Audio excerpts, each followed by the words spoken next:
What happens to grape money when you leave it out in the sun for too long?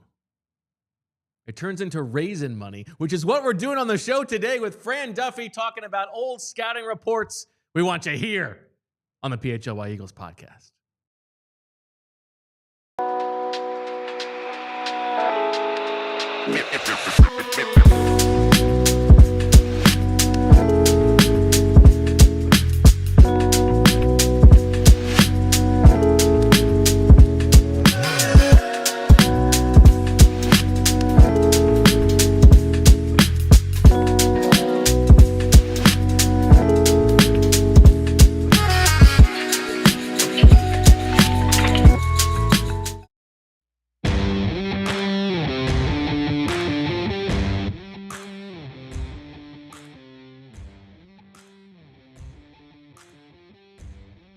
Hello, everybody, and welcome to the PHLY Eagles podcast, presented by TrueMark Financial.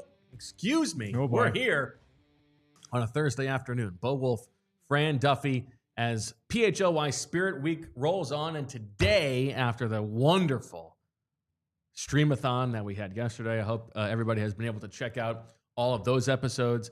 Two in particular that I will recommend. One, the draft conversation. I feel like with you and Charlie, that was fun. And, Derek was a lot of fun. Yes, we'll be getting that up on the audio channels at some point soon.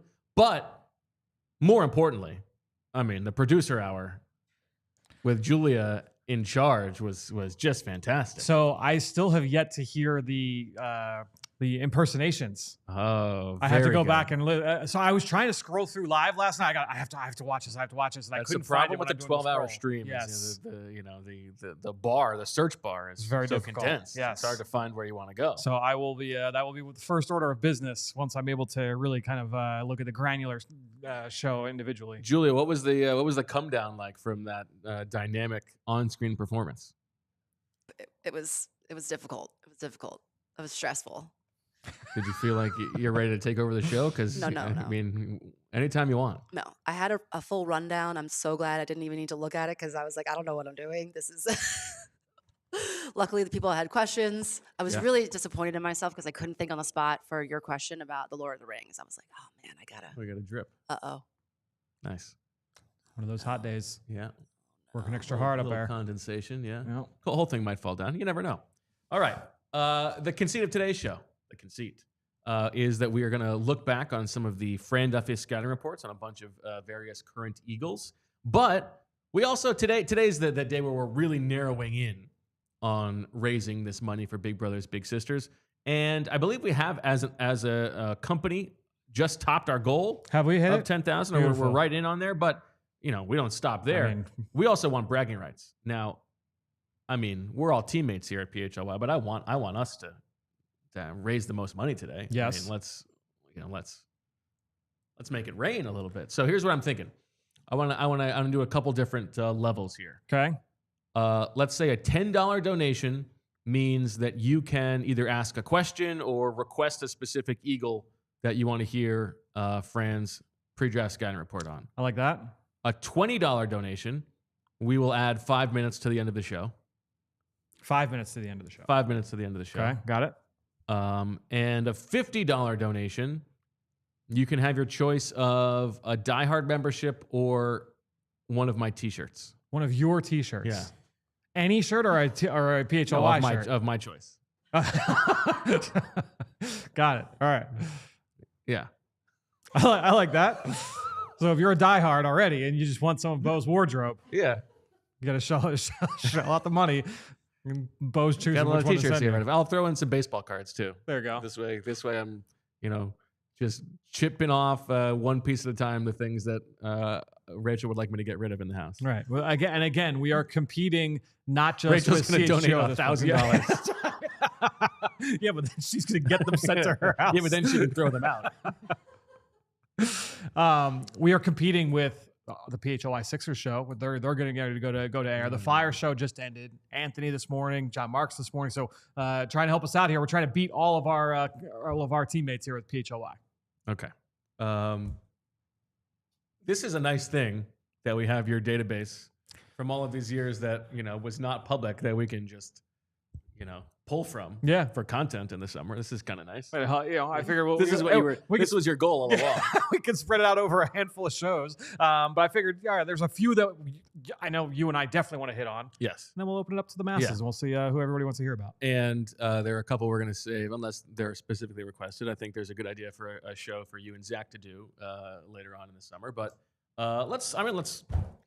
They tell you that one thing that's important in the YouTube algorithm is to make sure that the topic that is teased in the thumbnail and the headline, make sure you hit that one early. So let's go to Jalen Hurts. Let's start with Jalen Hurts, Fran. Let's make sure that the 2020 we're really class. rocketing up the algorithm. Yeah, well, the 2020 class, which was a pretty strong class. I mean, Joe Burrow goes number 1. You had Jordan Love and Justin Herbert. You had Tua. That was how I had those guys stacked coming out. It was Burrow 1, Love 2, Herbert 3, Tua 4. And you had those guys in the first round. And then after that, there was that gap. And that's, Jalen Hurts went in the second round, obviously, as we know at this point, late second round. And it was a little bit of a surprise at that point that he was going to go that early, certainly to the Philadelphia Eagles. The big thing that I remember from the pre-draft evaluation of Jalen Hurts was that, number one, every time I watched him, every time I got exposed to him, he got better every single time. You watch him early on in his career at Alabama, and you say, all right, like there's things to develop here, but he certainly needs more refinement as a passer. He goes to Oklahoma, he plays for Lincoln Riley, takes that step as a passer, but still, it was still a little bit rough around the edges. Saw him at the Senior Bowl, saw him throw live there. That was my first time seeing him live, and it was solid. But then just a few weeks later at the Combine, I thought he even got better. And so, again, you just saw him get better at every stage. And that's been a theme of his throughout the NFL as well. So just kind of going through my notes on Jalen Hurts. Some of the strengths there, obviously, lined up primarily in the shotgun, coming out of Lincoln Riley's offense. Short, stocky frame, long arms, really small hands, very athletic.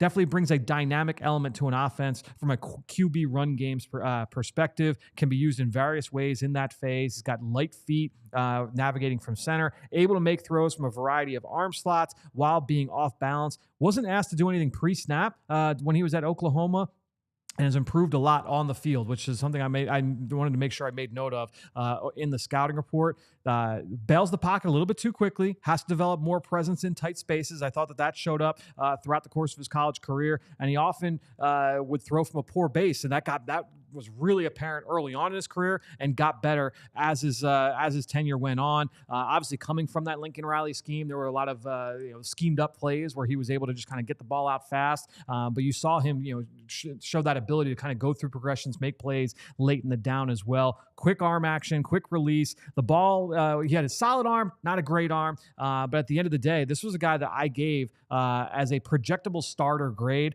This was the final summary. Athletic passer with natural tools and all the intangibles, but at the end of the day, still limited as a pure passer. Will require seasoning early on, and likely will require a specific scheme to make things easy for him if he's thrown into the lineup early on. Still, he's a playmaker, a great locker room guy who that you can depend on. And again, I gave him a projectable starter grade. So where do you think you were right? Where do you think you were wrong?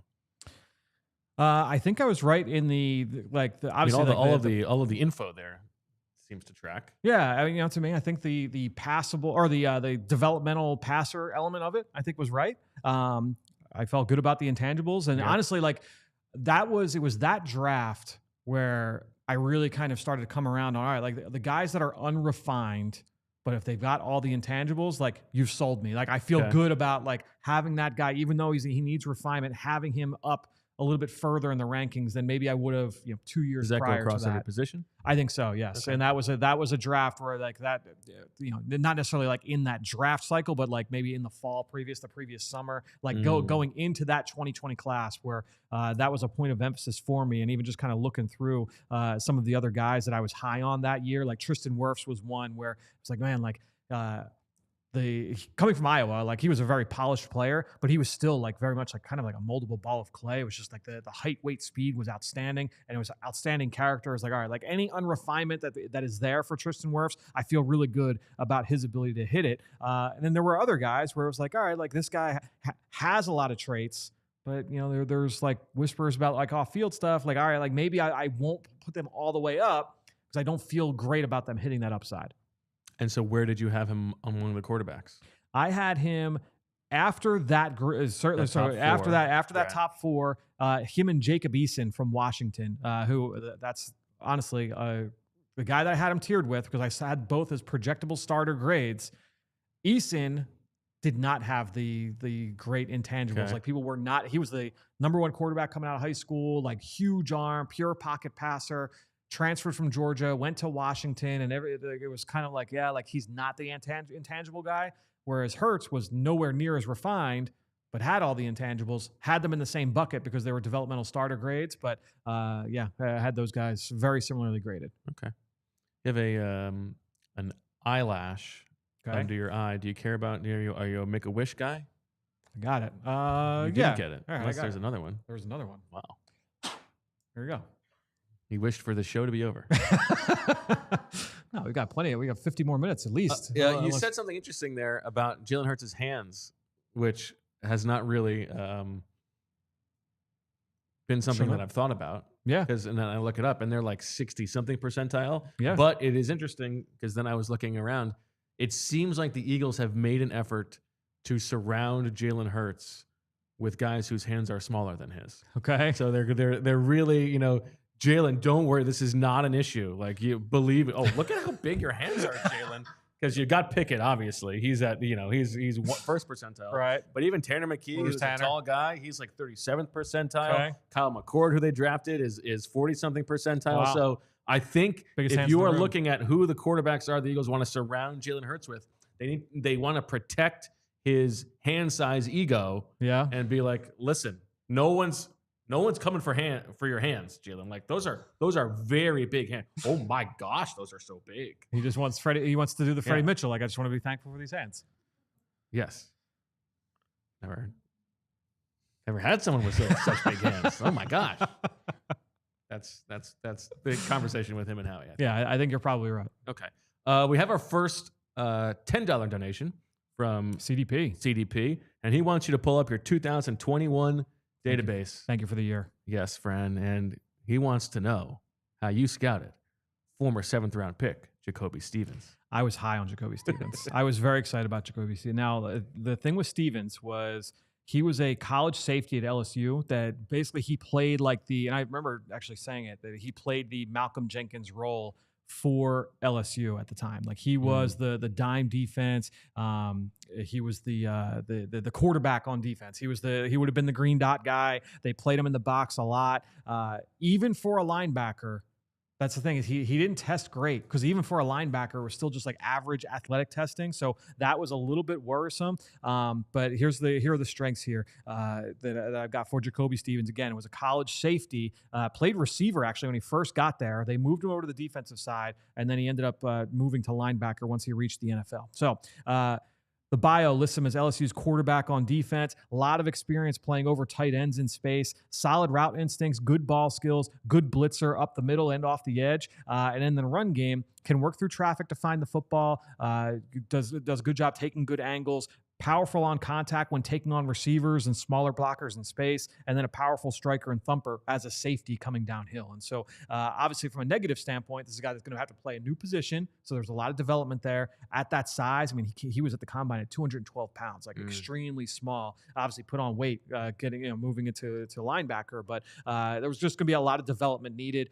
and was not able to reach that upon entering the NFL. My final summary on him: a college safety who I like more as a developmental linebacker, and I don't think he's as big of a projection as most who would make the switch. If anything, he's got an easier projection to a stacked role than a lot of college linebackers do coming out. That's actually an interesting thought. Spent a lot of time stacked and close to the line of scrimmage, has experience reading things out from that depth, and has the benefit of playing or having plenty of reps in space as well. Could be a safety in the Belichick defense as a do-everything player in the middle of the field, but I like him closer to the line in a more traditional linebacker role, and I think he can do that relatively early on, particularly from the weak side. It wouldn't shock me if he turned into a Mike linebacker down the line. I wrote down as a basic Eagles transition in my notes that year. I'd kind of put like a separate thing, like, all right, this is how he would project just the Eagles. I thought that he would compete by year 2 with Nate Gary, for that spot next to TJ Edwards. That was I thought that he had that ability. Now, obviously, that did not work out. So yeah, what's your post-mortem here? Why didn't it work? It's a good question as to why it didn't work. I mean, he was my 16th linebacker that year, so like it wasn't like I had the highest. It wasn't like super. I honestly reads better than what my overall ranking was. As far as the biggest lesson, like I don't know if it was just like Porzingis conversation. From yesterday with DB. Yeah. No, I think that honestly the big thing is like when there's a position switch, to roll the dice. Yeah. There certainly is not a guarantee. And it's interesting that I felt so strongly about it. It was like, yeah, he's got an easier projection because there's a lot. Davion Taylor did not play traditional linebacker in the NFL. He played over the slot so often. He played out in space. He was not asked to read things out. Whereas even though Stevens was asked to play, he was a safety. He played so often as a linebacker in the box. And I said, oh, you know what? He's going to be able to make that transition, but clearly was never able to get that done. Okay. CDP, jumping in hot. First 15 minutes, we're talking about Jacoby Stevens. Love that. But you know what I got to say? A little disappointed. Let's get some more donations. I mean, CDP, thank you. Polar Jam came in with a $5 one nice and early before he knew the stakes. So another $5 from Polar Jam. We'll get a question. Another $45 when you get a Bo Wolf t-shirt. I'll tell you what. 2 t-shirts. Rachel texted you.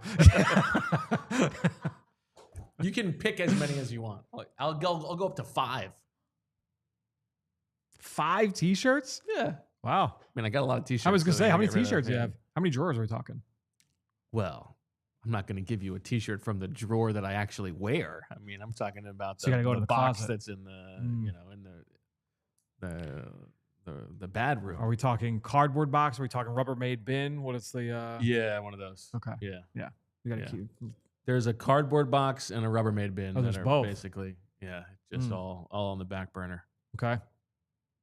Listen, I'm trying. I purged a while ago. Meg made me purge when we moved. Yeah, this is post.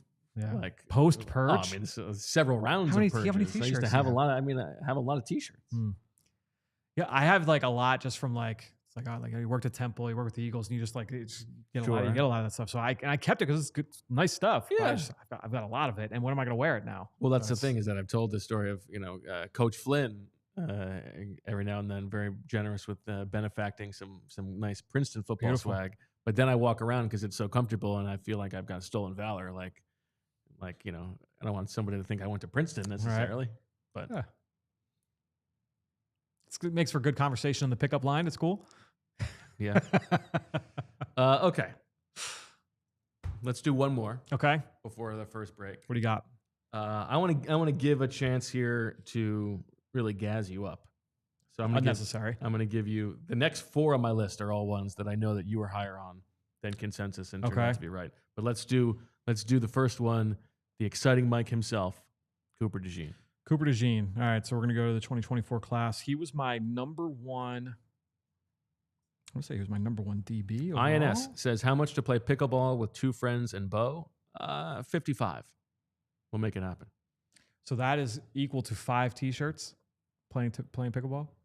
4 t-shirts? Yeah. I mean, I'd be happy to play pickleball. I've never played pickleball, but I think I could pick it up pretty quickly. Wow. It's a racket sport game. Yeah, I mean, I'm not worried about that. DeJean was my number one DB last year overall in that class. You thought he was the biggest D-bag in the whole class? Just because he's a white guy? Jeez. All right, here are all my strengths. Everything. I actually had no clear negatives for DeJean. Like I do the color coding: blue for positive, red for negative. I have no red ink on here for Cooper DeJean. I have no ink at all because it's all digital. But all right, so with Cooper DeJean, line up at left corner, good mix of man and zone, press and off. So the coverage versatility was there. They matched him up on 3rd down, so he did move into the slot at times. Very productive throughout his career, had a knack for making the big play. He had 3 pick sixes, not in his final year, but the previous year as a sophomore. Legitimate return skills and has been a starter on both cover teams. So I thought, all right, this guy's going to be able to help you on special teams as well.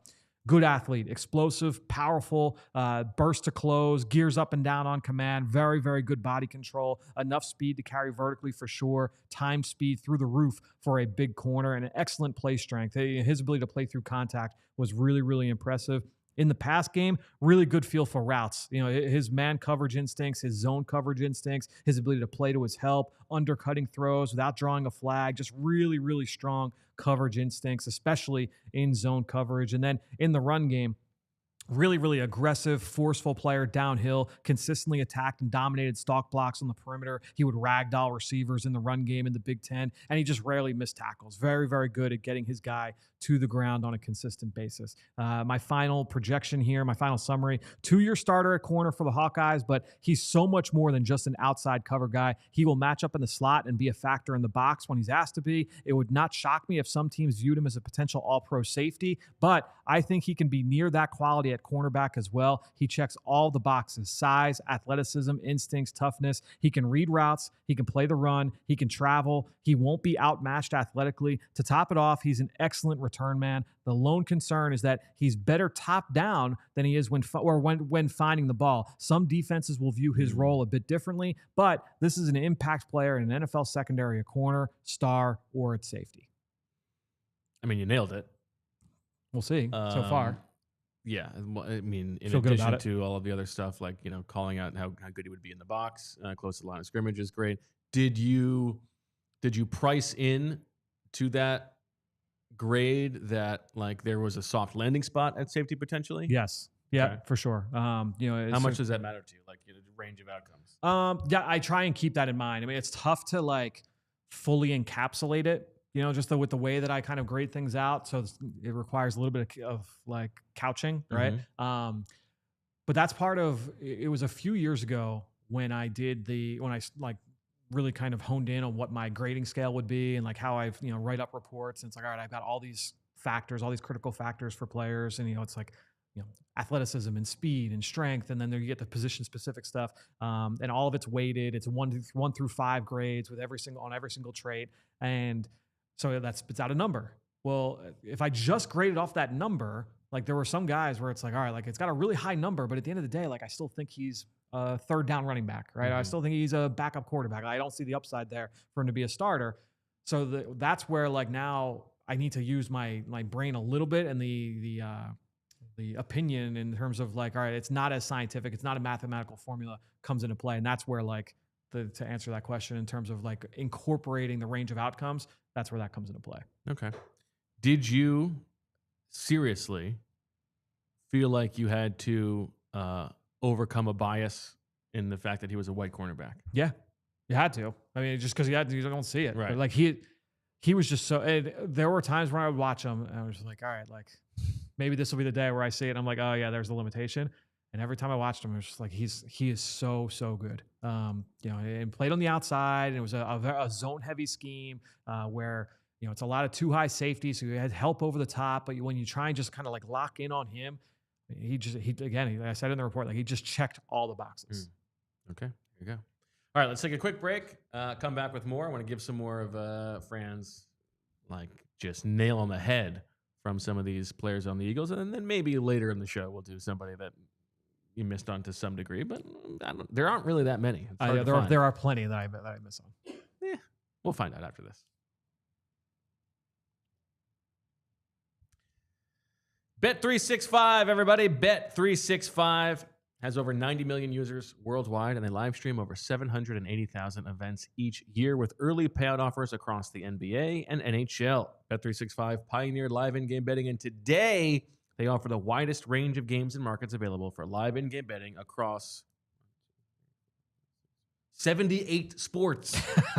New customers now get $150 in bonus bets when you bet $5, win or lose. Sign up, use the code PHLY365, deposit $10, and place a bet for $5 to get that $110, $150 in bonus bets. My pen just exploded in the middle of the read.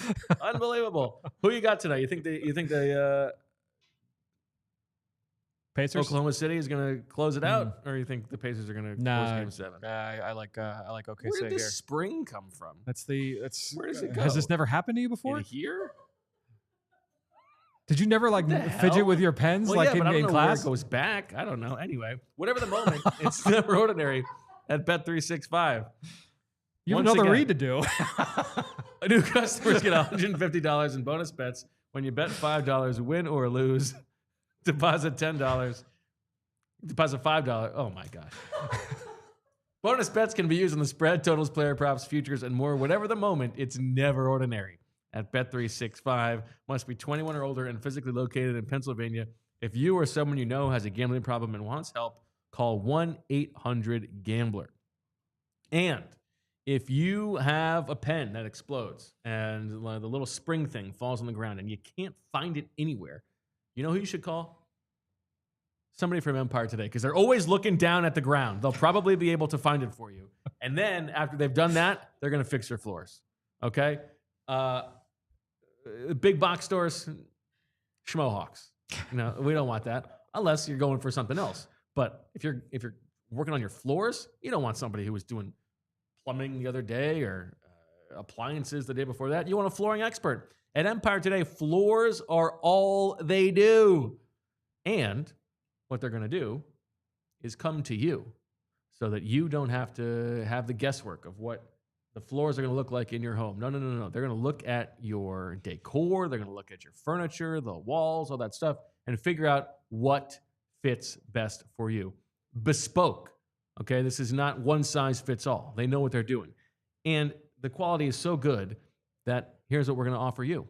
$350 off. If you schedule a free in-home estimate today, because some things are just better at home.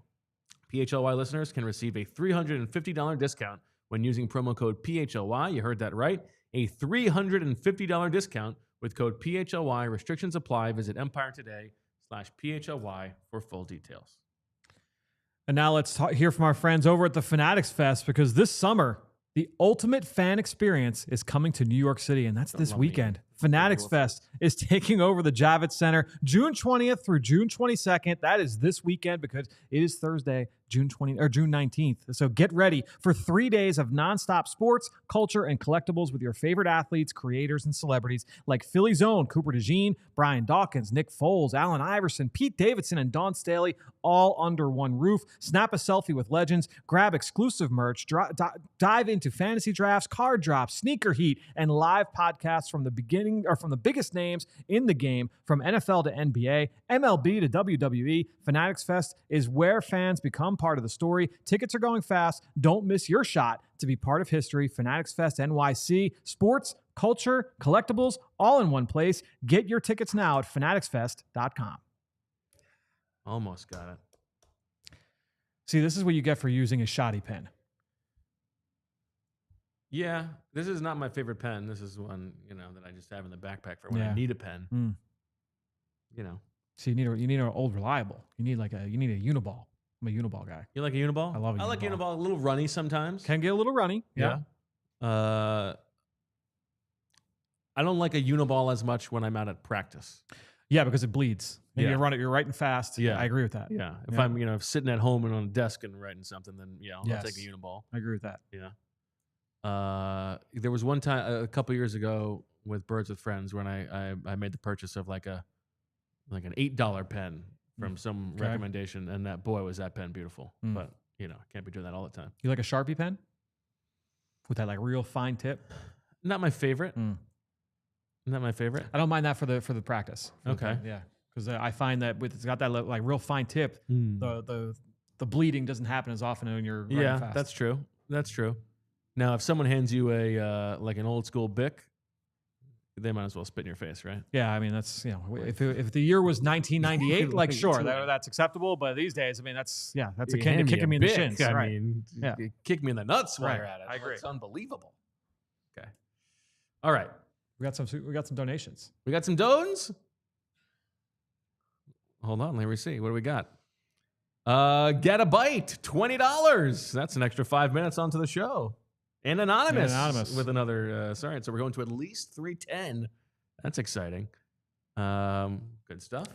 INS says I'm pro I guess pencil. they should probably also get a question answered. That's true. But it should be I'll keep an eye out. When you get to 50, you get the T-shirt and the $5 and the I think the 5 minutes and the question. I think so. Oh, yeah, that's probably fair. Do you ever use a pencil? Not really. Yeah, I don't either. Not for my own purposes. No. I mean, we've got like when the kids are drawing. For Francis, yep, no question. Yep. Yeah. Same. Were you into the mechanical pencils? No, I never liked it. I mean, like you had it like to spit like the lead out. Yeah, like right. you're doing the thing like you're like like loading a musket. Honestly, you know what? The feeling of it, like even like the lead hitting the paper, it like sent a shiver up my fragile. spine. Yeah, I agree with that. Ooh. Yep. Having it right that way now, yeah, it does. It gives me the heebie-jeebies. Yeah, I don't like it. Don't like it at all. Where I mean, I do like a nice good pencil with a sharp tip. Yeah, that's the only time I use a pencil. Quizzo. Ah, okay. Yeah, the guys, he comes preloaded with 20 really nicely sharpened pencils. Okay. 2 other times I use pencil. Golf, sure. Okay. Yeah, the golf pencil, no doubt. keeping score at a baseball game. Yeah, that's good. That's what I got. That's good. Did you like writing on like blue books, and when you were doing tests? Yeah, I would say the blue because of the stock of a blue book. Yeah, I like a blue. Yeah, I didn't mind that. Blue book stock. Tough to do now with all this AI. You know what I mean? I find that a lot of the apps that I've been using. How am I going to make a turkey melt? I don't know. How am I going to figure this out? Help me, technology, make this turkey melt. I'm too dumb to figure it out. I find that a lot of like the apps and like things I'm using are like now like saying like, oh, like upgrade and use our AI, like use our AI. Yeah. It's been like the last like 2 weeks, like 3 things I'm using. I'd rather you hand me a Bic. And I'm constantly like, no, like I don't want this. Stop. Yeah, I don't want it. There's people who say that AI is not going to be helpful. It's not. You got to figure out how to use the tool. It's just tool. I use it for everything. It's replaced Google. I use it to tell me how to make a turkey melt.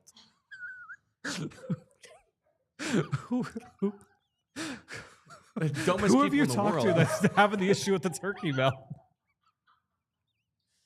It's an article from the other day. It's like the back and forth about how they use AI. Like, I use it for everything. So I can tell me what to put my toaster to for my turkey melt. Like, what?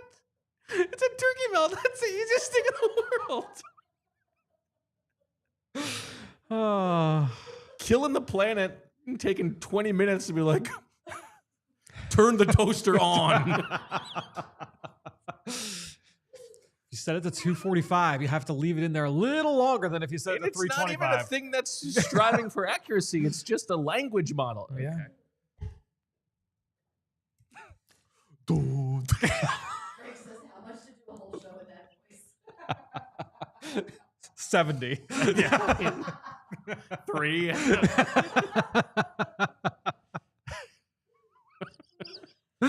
All right. Speaking of the greats, let's go to 2022. 2022. Quarterback Tanner McKee. Is that 22 or 23? I think it was 23. 23. Yep, Sorry, wrong one. 23. So I do every year before the draft, I'll do like a sheet where it's like, all right, like these are my takes. Or it's like, all right, like here's the player at each position. I'm higher on the consensus, lower on the consensus. McKee was a quarterback that I was higher on the consensus that year. Going through that class, so you had Bryce Young, C.J. Stroud, Anthony Richardson at the top, Will Levis right there, and then you had Hendon Hooker, who was a day 2 selection. Jake Haener was another player that I was pretty high on when he was coming out. Obviously, he has not panned out yet to this point. He's still competing for, I guess, a job down there in New Orleans. Tanner McKee was a player that I was really excited about. 6'6", 231. Now the big thing with him was he only started 21 games at Stanford. He was a little bit older. He spent 2 years on a mission in between high school and college. He went down to Brazil. Not crazy old. Do I have the age? I do. Yeah, he was 23. 23 when he got to training camp for the first time. So not crazy old. Good size.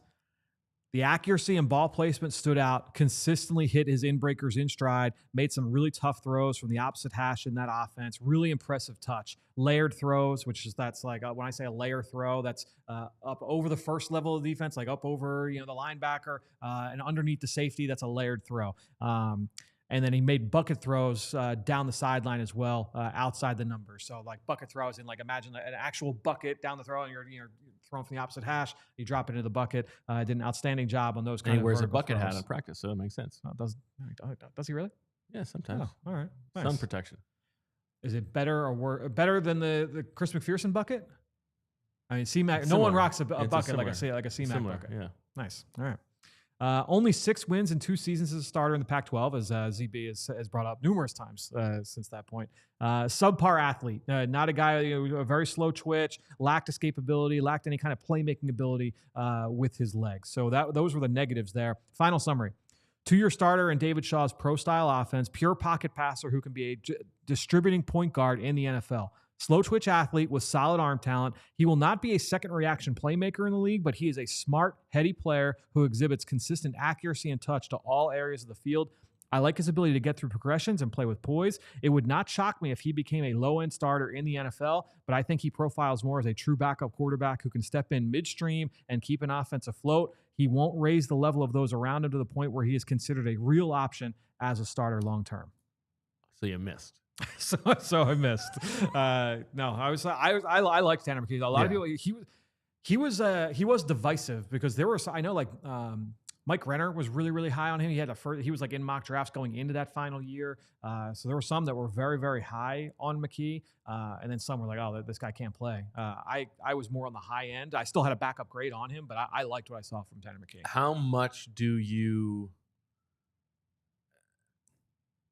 How much does mobility matter to you, and like has it changed over the course of the last decade or so? Definitely. Yeah, I think it is basically a requirement now. Okay.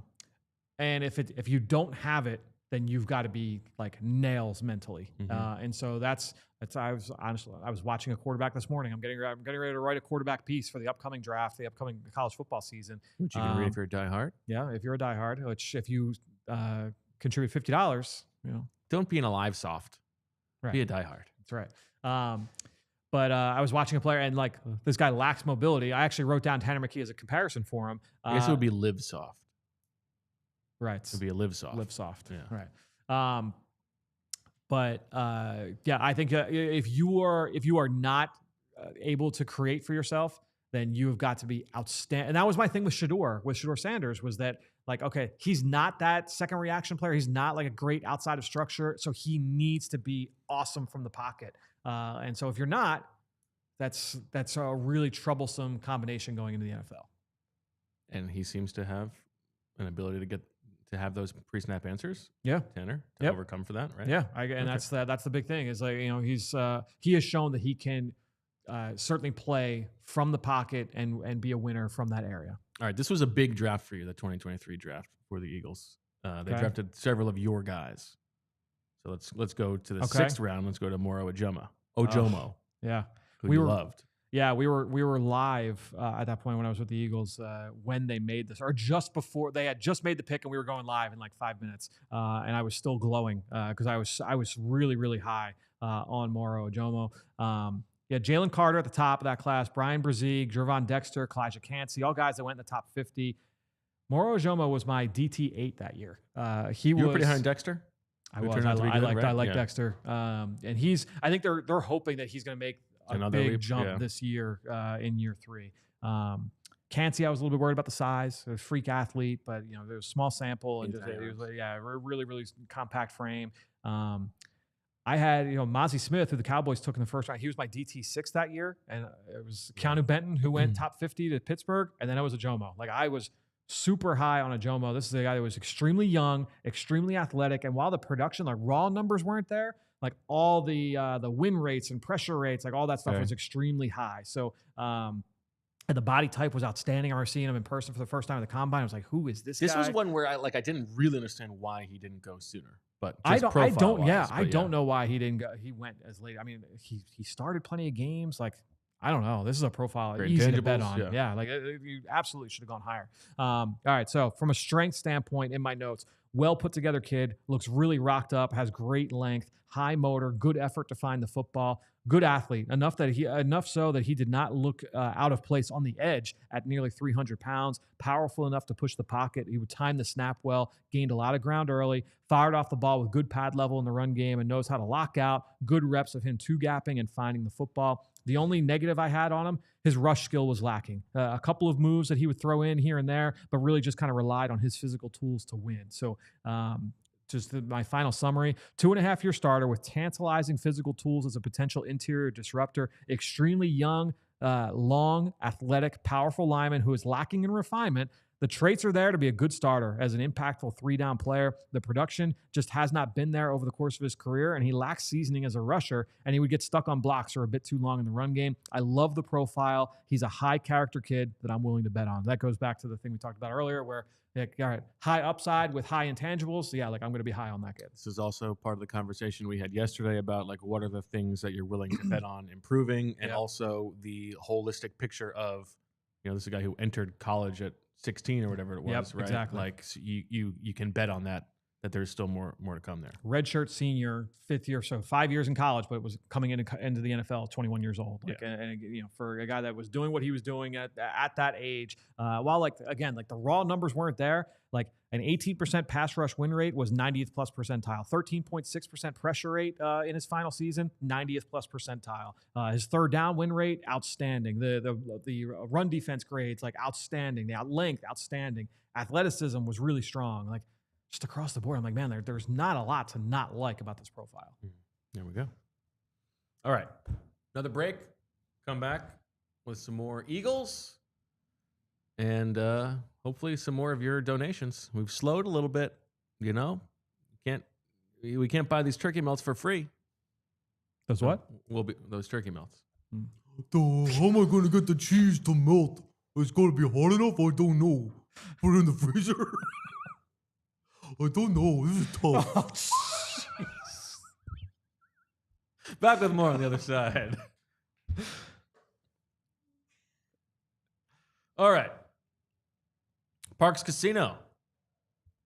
One thing that I love about Parx Casino actually extends beyond the casino itself. It's the app. The Parx Casino, the BetParx app, is where you can get all the games that we love to play in person at Parx Casino, like pop culture slots, roulette, cards, dice games, and more. All of those things can also be played on the BetParx app.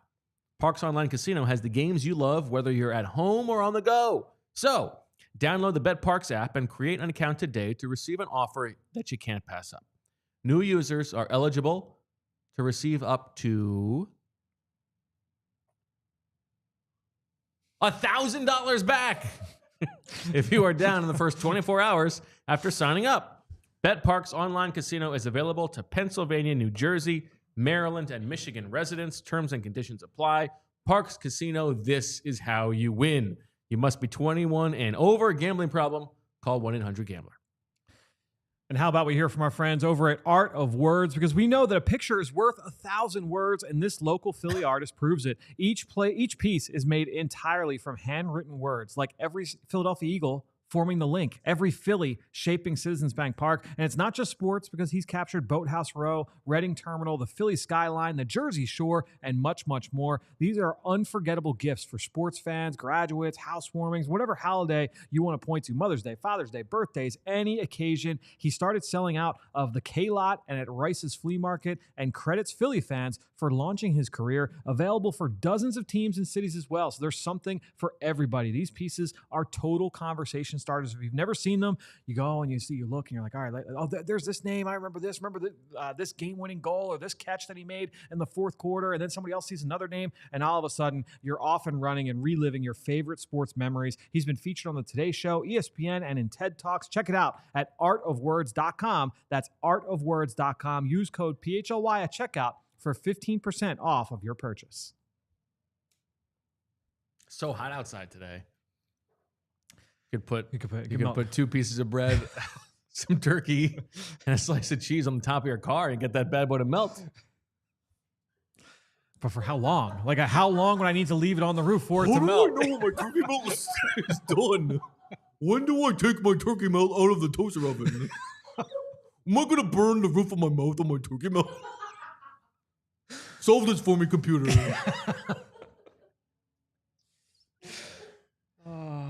Use your brain, you moron. Just this. People who don't think AI is going to be what am I missing? These people are so stupid. How else am I going to eat my turkey melt? I need to find the turkey melt thing. You said it's from an article? No wonder the guy's brain's mush. He's eating a turkey mouth all day long. That's all he ever eats. Highly processed.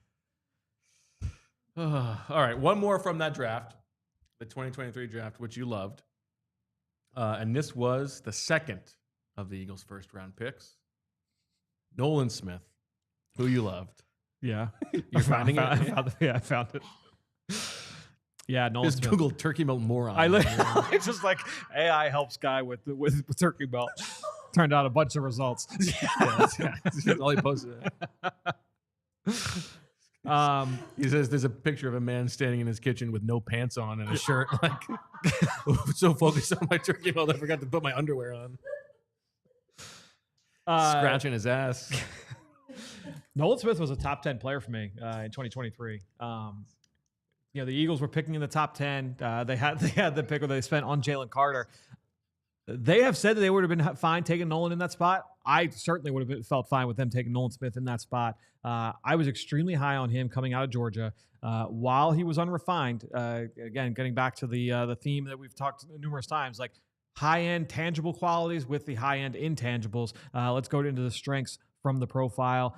He was 6'2" and a quarter, 238 pounds, so really, really small, but very athletic, elite quickness, change of direction, and body control. He can run the hoop and accelerate. So all the athletic traits off the edge were there. Naturally powerful, more so than most guys his size. He can get early push against offensive tackles, and he was both strong and powerful. So we talk about like the difference there. Powerful, like think of like strength in the pass game to like push guys back into the pocket. Strength is like holding your ground, your anchor in the run game. And I thought that he had the ability to do both. Very tough and violent on contact. Play was with an extremely high motor. He was wired into the snap count, really, really fast out of his stance. Effective peel player versus running backs as well. So he had some coverage flexibility to be able to drop in reverse, match up in man, or spot drop in zone coverage. And honestly, like I was going through my stuff in the run game.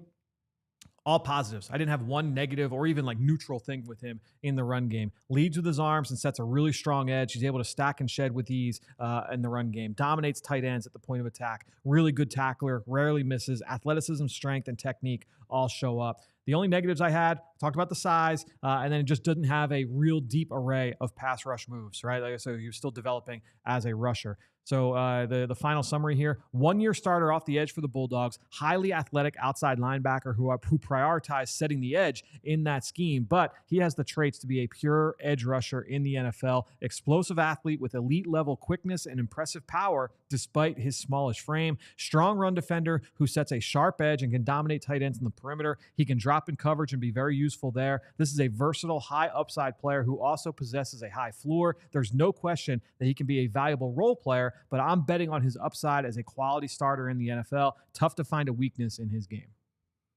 How much of the conversation that we have had a lot over the past couple of years about that Georgia defense and the way that he was used was a complicating factor in your evaluation? It definitely was. Because again, like he was a player. I'm just looking. He never had more than 4.5 sacks in a year. Now he always had at least 2.5. So it was like 2.5, 2.5, 4.5, 3 in terms of his total sack numbers. It was never super impressive. What did stand out? A lot of those guys, because of the way they're used in that scheme, a lot of the win rates aren't good because it'll be like third down and they're imagine like, all right, Jalen Carter and Jordan Davis are inside and they're looping outside. They're not getting off the ball and rushing upfield. They're looping outside, and you have Nolan Smith is outside and he's kind of like serving as a QB spy, like looping in, and Jacoby Stevens is blitzing up the middle and he's going to get home for the sack, right? Like it's a lot of things like that. So that goes down like third down pass attempt. All right, that's not a win for Jalen Carter. That's not a win for Jordan Davis. That's not a win for Nolan Smith. So like those win rates and pressure rates didn't always look great for those Georgia defenders. But when you watched them again, like all the traits were there. And it's just like, all right, like everything you had heard was he was a little bit immature when he first got there. He was a 5-star kid, he was the top 2 recruit in the country coming out. Went to IMG Academy, and he was like, all right, like, couldn't put it all together when he first got there, but like it was after his freshman year. It's like, all right, like, yeah, he everything got together and he was like full steam ahead. Didn't become a starter until that final year. But again, like all the traits. I remember watching him in the summer, like this time of year, getting ready for his senior year and just watching the small sample. And I was smitten right away. I was like, this guy is going to be really, really good moving forward. And he fell to the back end of the first round. To me, like I thought he was easily a top 10, top 15 player in the class. And then after his rookie season, which was a little bit underwhelming, How much were you second guessing yourself? I was a little worried. Yeah, I mean, I've been wrong, and still could be wrong. Like, look, I've got my grade right now is not where he is yet, so I still need him to make another jump if I'm going to be right on this evaluation. But I think that to me, that's why I would even last year. I remember when I first joined the show, it was like, all right, because I think it was towards the end of training camp, and we had a discussion on one block where it was, who are you worried about? And there were a lot of fans in the chat that were like, oh, like Nolan. It was because he had just played late in that third preseason game. Right. It was like, oh, are they down on him? I was like, let's give it a set. Let's let it play out a little bit. He obviously took a huge jump last year in year 2. And his episode of The Exciting Mics is out today. That's right. Which I actually haven't had a chance to watch, but I heard it was really good. So I look forward to catching that. Yeah, catch that once we're done at 3:10. So I Googled turkey melt moron. And let's just dive further into the AI abyss because, Google sucks now. Thank God they gave me this AI overview. A turkey melt is a hot sandwich typically made with turkey, melted cheese, and bread, usually grilled or toasted. Think of it as a variation on a classic grilled cheese with the addition of turkey and potentially other ingredients. It's a quick and easy way to use leftover turkey or deli meat. The term melt itself indicates that the cheese is the sandwich has been melted either by grilling on the stovetop or heating in an oven. There you go. AI has not even heard of the toaster oven as a possibility for a turkey melt. So you're not even using it right. The inclusion of the word moron in your query is likely a reference to it being a slang term for a stupid person. There's no inherent connection between a turkey melt and the word moron. It might be an attempt at a joke or a mistaken association. Here is more information about turkey melts. Ingredients, variations, cooking, storage. In short, a turkey melt is a type of hot sandwich featuring turkey and melted cheese. There's no logical link between this sandwich and the word moron. So the question is now that we have spoken this into existence numerous times right here on Google, on YouTube, how long will it take for AI to incorporate how often we've done it to put it into that AI overview? Give it time. It won't. It's a crappy product. In terms of the turkey melt and moron are not often linked. Maybe we push it over the top. And I don't think it'll be linked enough. It's not good at its job. There's no job in the world, any job, where anyone would accept the quality of work that AI is giving us right now. It is correct 45% of the time. Right. Is there any job where you could do that well? Okay. How high up do we want to go here? Well, then that's debating. Succeeding on trying to. Yeah, that's fair. Yep. What's your go-to if you're doing a turkey melt? I feel like we at least owe the people that. If I'm making a turkey melt? You're making a turkey melt. Well, first I go to the dictionary and I look up the word turkey. Then I go to the encyclopedia. I mean, it's a very long process to figure out how to make a turkey melt. You know what? There was a stage of early pandemic where you could like deli meat was an easy thing to get. Yeah. Where I would make it was more of like a turkey melt quesadilla type deal. Tortilla, and I would put jalapenos in there. Oh, that was nice. That was probably the last time I really like that. Well, AI can't give you that. No, that's a good one. Jalapenos. Since I've been working from home for the first time, in the last year, I've been dabbling. Maybe I'll do deli meat here. I'll do doing different things. And so if I'm doing a hot sandwich, if I'm doing a melt, I go open face and I just do broiler on low. I haven't used AI. Great. Yeah. Right. There's lots of ways to do it. It's great. It's good. Yeah.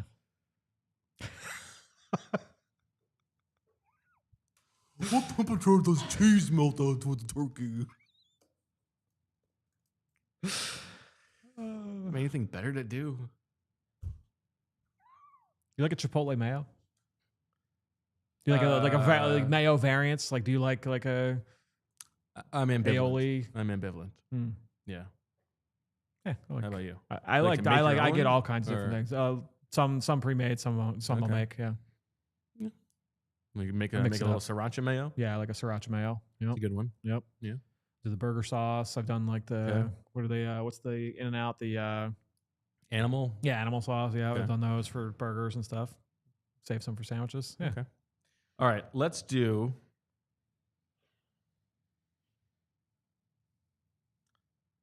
Zack Baun. I want to know like what you. Yeah, no. It's getting worse. The drips are coming. Yep. Yeah. We'll make it. No. Almost. It's going. It's actually, you know what we should do? way. We're raising money for Big Brothers Big Sisters. Do we have this video? Oh yeah, good call. I believe yesterday, Rodney McLeod, former Eagles great, was inducted into the Big Brothers Big Sisters Hall of Fame, and we know this. Back in the day, Rodney and Zach Berman used to trade stories about their time as bigs, as it were. And so Rodney was honored yesterday, and we have some footage from that whenever it's ready. So that's cool. I'd love to talk to Rodney about that. What's that? Oh, Julia on top of it. Ace producing. Yeah. Someone asked, is Velveeta cheese or not? No. INS. No? I don't think you count that, right? I'm going to have to ask AI. There's no way for me to know.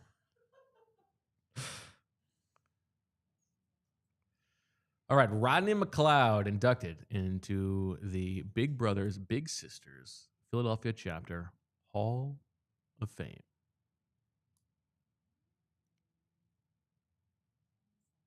In 10, 9, 8, 7, 6, 5, 4, 3, 2, 1.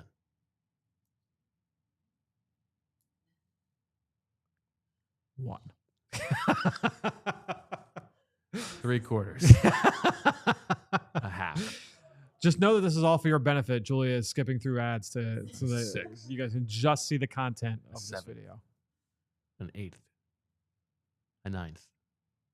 A 10th. Boom. And boom.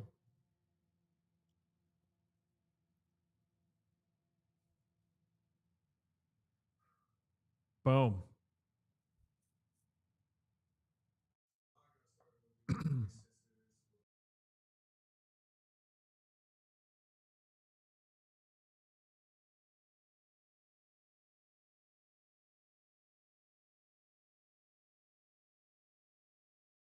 Had a ton of fun, and I started to hear more about what Big Brothers Big Sisters actually was, the mentoring aspect, and how there was a need for more mentors.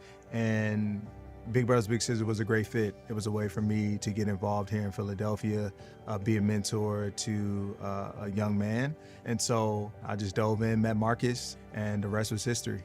Yeah, the first time I met Isaiah, his mom was his everything. She really did a great job at, raising him. He did have brothers, but you can tell how involved his mother was. And so that's what really stood out to me, is that, wow, like this is truly a team effort. I don't necessarily have to feel as though I have to do everything for this young man. I just need to play my role. It's made a huge impact on my life, becoming a mentor at the age that I decided to. I didn't have any kids of my own. I just was a brother to a lot of siblings. It taught me just a lot about myself. Their mission really resonated with me, my heart, and I saw just the need of mentors. So to work with Big Brothers Big Sisters really helped me form my own organization called Change Our Future, and even more, building a mentorship program called Next Man Up, making sure that leadership and what we've done doesn't end with us, that it carries on, and that guys live on exactly what's been created and live out their purpose and their legacy. It made me become even a better man and a better leader. And honestly, I would say it prepped me for fatherhood, which now I stand today as a dad. And I think those early experiences with Isaiah has paid dividend for me today. My name is Rodney McLeod. I'm a former big with Big Brothers Big Sisters.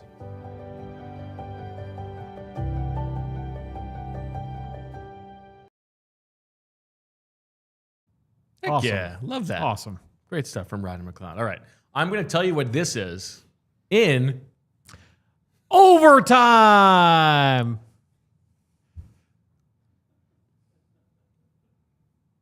All right, shout out to Andrew, producer Andrew, who has fashioned this. This is a paper towel on the end of maybe a broomstick or something like that. This is to wipe away the condensation on the tube up there. Oh, still coming down. Still coming down. Oh, so you're making it worse, though. Good. There you go. Beautiful. Good stuff. All right, Zack Baun. Zack Baun. Which year was this? 19? 2020. 20. Damn. All right. That's right. He talked about it in the exciting mics that he went through the pre-draft process in the middle of COVID, which was difficult. Right. So I had him with my edge group. He was a tricky one to peg because of his size. I wasn't sure. Should I put him with my edge group or should I put him with the off-ball linebacker group? I ended up putting him with my edge group. I liked him, though. I had him. He was actually my 7th edge rusher that year.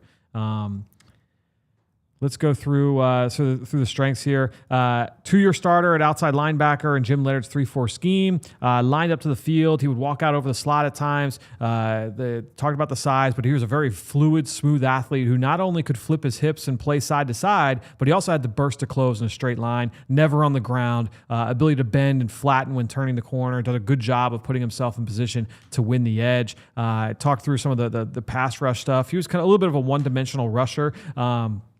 But he knew what he was doing as a run defender. He would maximize his length. He had the ability to attack blocks with good hat and hand placement and showed the ability to stack and shed. He was a violent finisher when he would arrive with the ball. He would a lot of hard hits on quarterbacks and on ball carriers.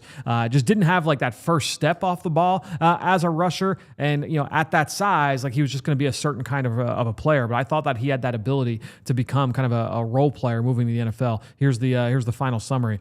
Smart pass rusher who can win in a couple different ways off the edge. I do like his versatility. I like his toughness. He's a fun watch. At the end of the day, he's not an A1 pass rusher, but I think that he could be a complementary piece, particularly as a 3-4 Sam linebacker. Could also develop into a will linebacker down the road. Okay.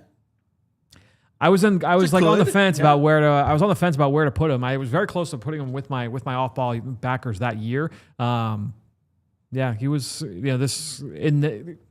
back then, if I was using my current scale now, I know how I would have tiered him. But yeah, this wasn't a great edge group looking at this class. But so with a player like him, I'm curious about, do you have like notes that you take that don't make it into, like you try to make sure that all of your thoughts about watching a player make it into those write-ups, right? Yeah. So like basically, it's funny. I was actually just talking with somebody about this last night.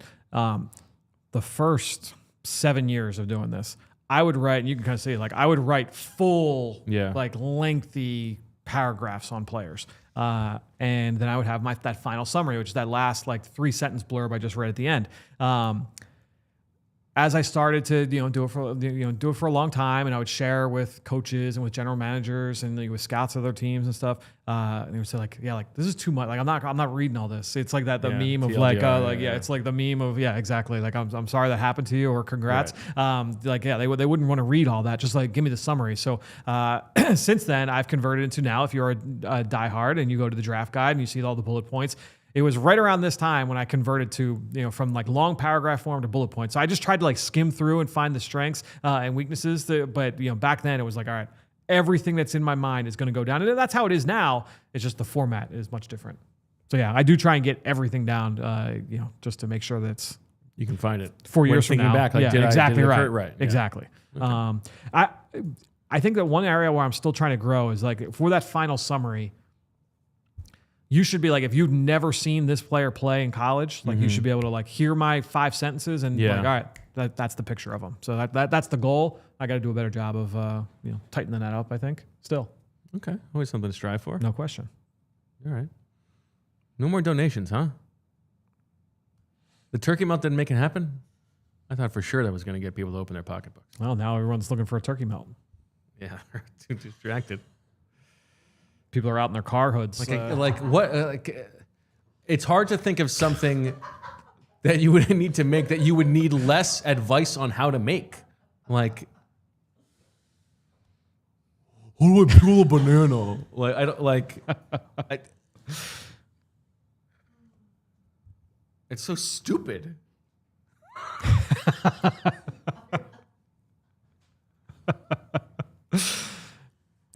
WWZBD. What would Zach do in this situation? How would he try and talk it off the ledge? I know that this is the setting to put it on, but how do I put it in? Do I put it all the way in? Do I close the toaster oven? It's hard for me to figure out.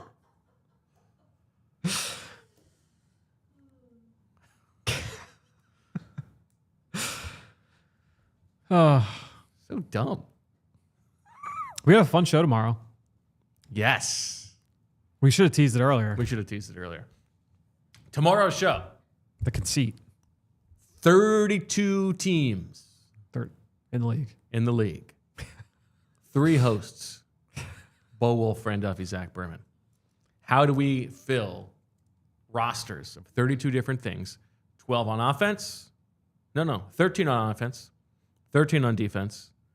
Offensive coordinator, defensive coordinator, head coach, owner, stadium, GM. GM. That's right. Yep. 1 from each team. Yes.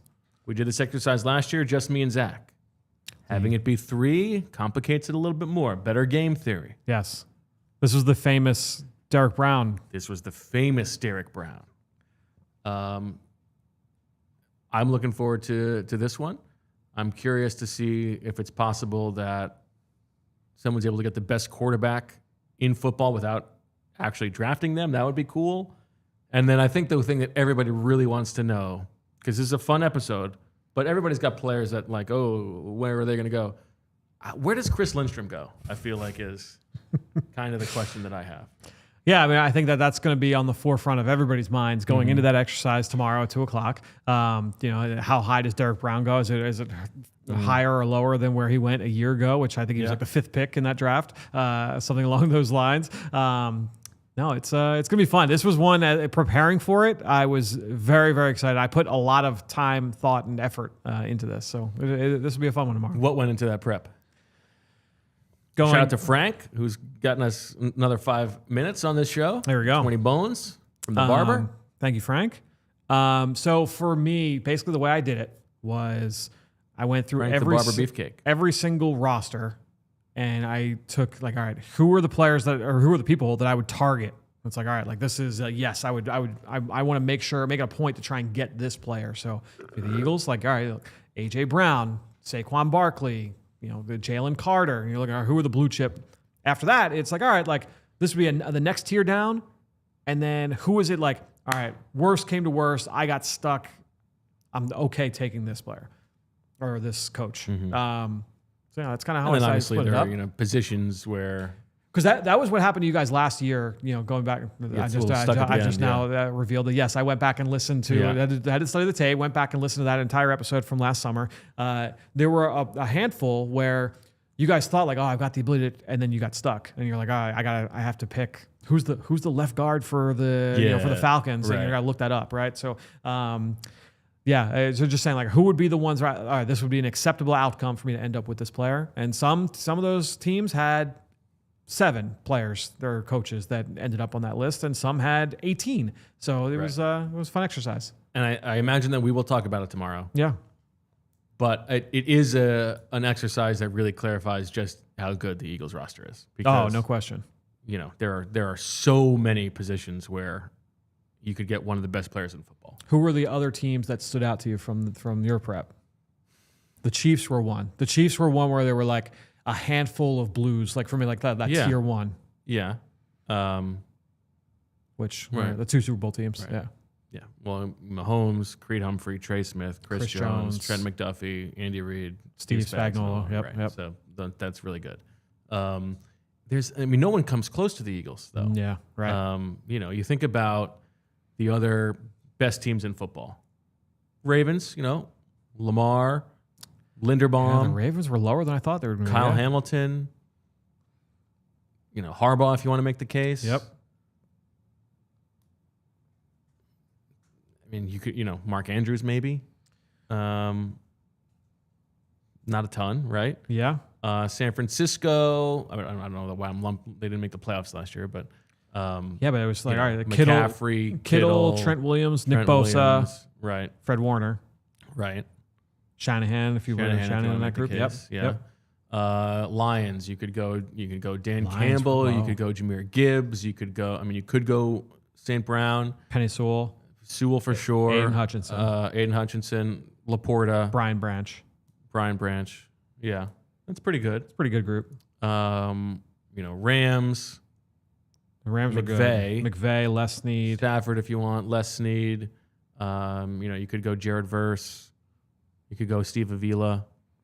The only Blues I had actually were Snead and McVay from the Rams. I put Stafford and what about Puka? I put Puka in my second tier. You're not as high on Puka. I think that he's a really good player. I'm not saying that he's bad. He's awesome. But he is. But if I'm putting him against like AJ Brown, Justin Jefferson, like all those guys like at the top, I think I'm taking all those other guys before I take him.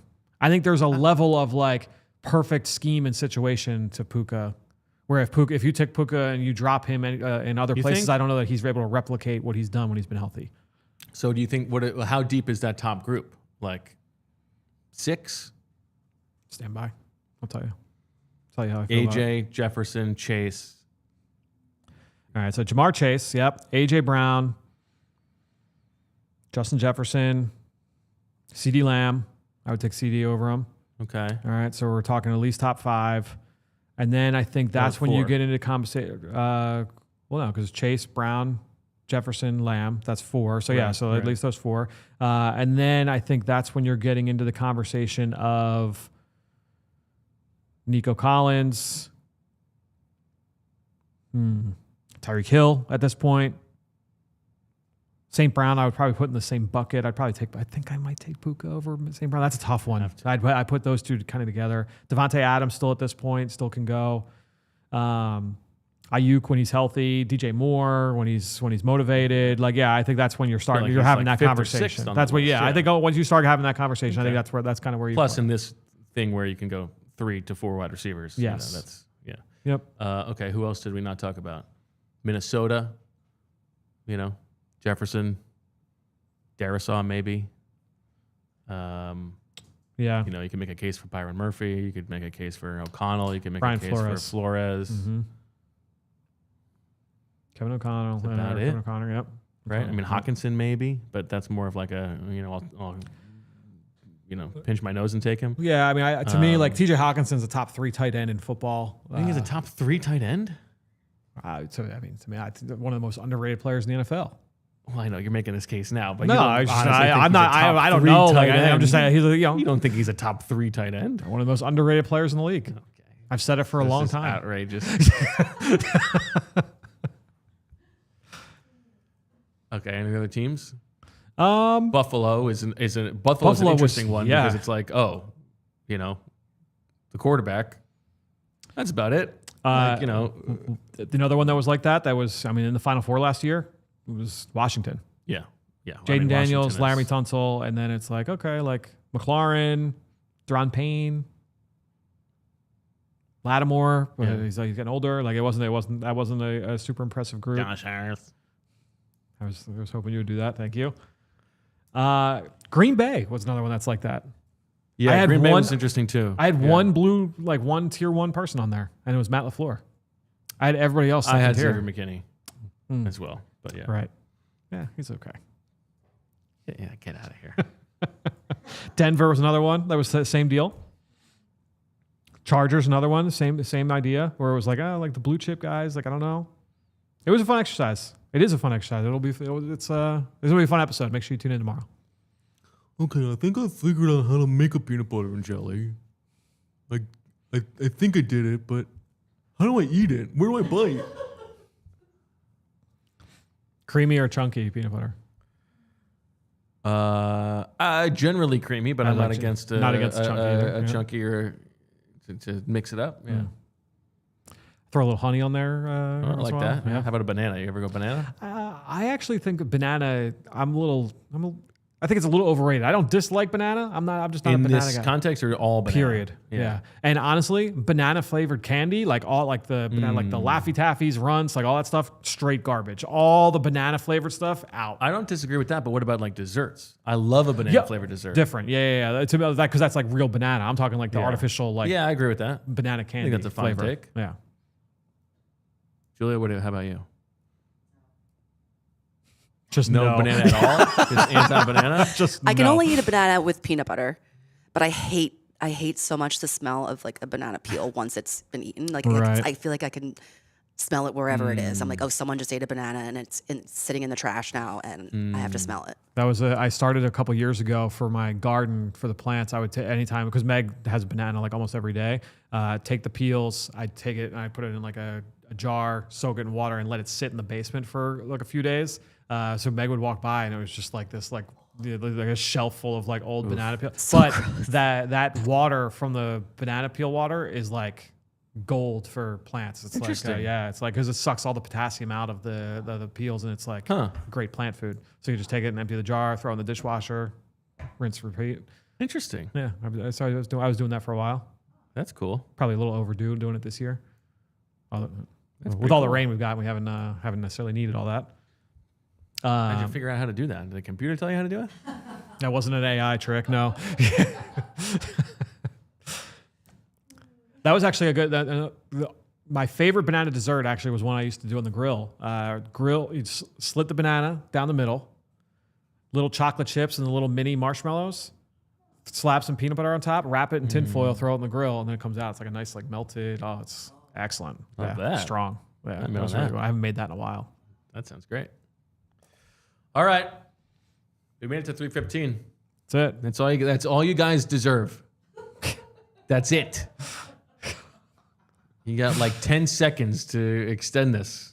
So like 15 extra minutes on the show, and you spent at least 18 minutes in your turkey melt voice. Although I think it changed a little bit at the end, and I didn't like the voice at the end. It was not a good voice. I like the earlier voice was better, and I got to get back to it. The algorithm, the algorithm on I forget which platform at this point keeps feeding me the voice actor for Winnie the Pooh, and like so like apparently there was a viral video of him soothing his like infant grandson as Winnie the Pooh and like doing the Winnie the Pooh voice. It's very beautiful video, but. Then now definitely it's like, if you like this guy, here are all these interviews of this guy's stuff. So I'm getting. It's so ridiculous. Oh, it's terrible. But the one video, the one interview he did, he was like, if you do impressions, and you can do an impression of somebody, all right, like that's a job. You've got that's something you can do. If you try and do impressions of somebody, and you fail, well, you've just made up a new voice, and now you can. That's a new voice that you can sell. I was like, oh, that's a good way to kind of look at things. That's true. Kind of like that rosy outlook. I like so that. Maybe you can take your failed turkey melt guy and turn him into something.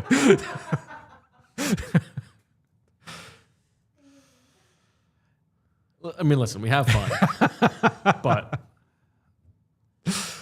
how else am I supposed to figure out how to melt cheese onto turkey in between two slices of bread? What heat source could possibly work for that?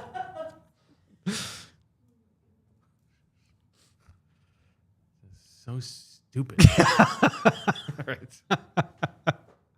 This is a lot of fun. Good stuff. Hopefully we'll get some more of these with you and Zach coming down the pike.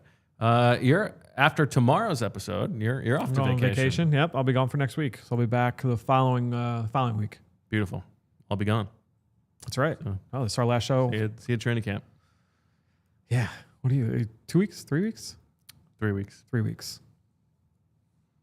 Happy trails. Gonna down the street. Make so many goddamn turkey melts.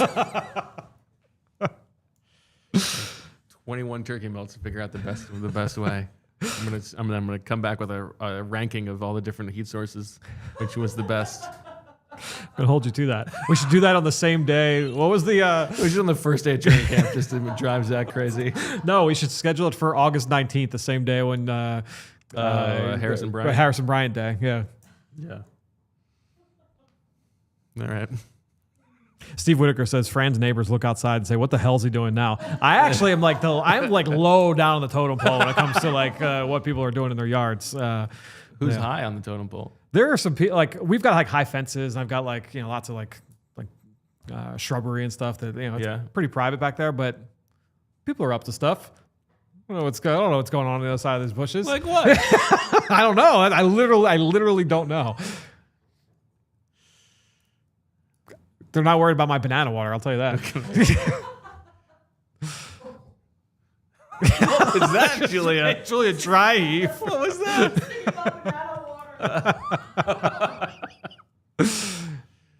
Oh, man. Does the toaster ever need to be plugged in? It's not working. All right. Thanks, everybody, for watching and listening. Make sure that you continue to support Big Brothers Big Sisters through the end of the shows tomorrow.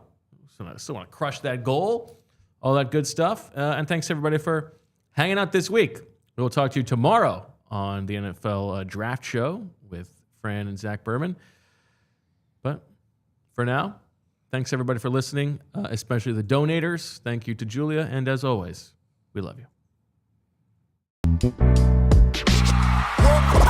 We all silly like the mayor.